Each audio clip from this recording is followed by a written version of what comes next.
Ito yung tatlong paraan na maparamdam mo sa magulang ng OFW na kahit malayo sila, mahal mo sila.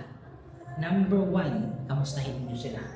Kasi kahit simpleng ma, pa, okay ka lang ba?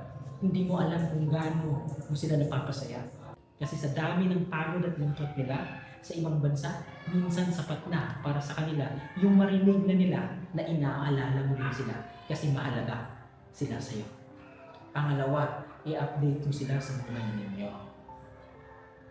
Hindi lang dahil may kailangan kayo, kundi update nyo sila kasi bakit? Mahalaga sila. Hindi lang sila ATM, hindi lang sila dapat maalala kapag pipit ka. Ikwento mo kahit yung mga simpleng bagay na nangyari dito. Kamusta ka sa school? Anong pangarap mo ngayon? Anong bago sa'yo?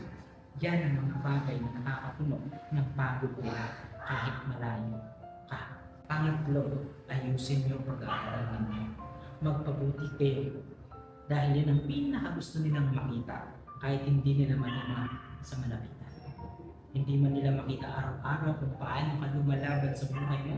Pero kapag alam nilang maayos ka, responsable ka at may direksyon yung buhay mo, tinutupad mo lahat ng pangarap mo, panatag yung loob nila. Yan ang sukli mo.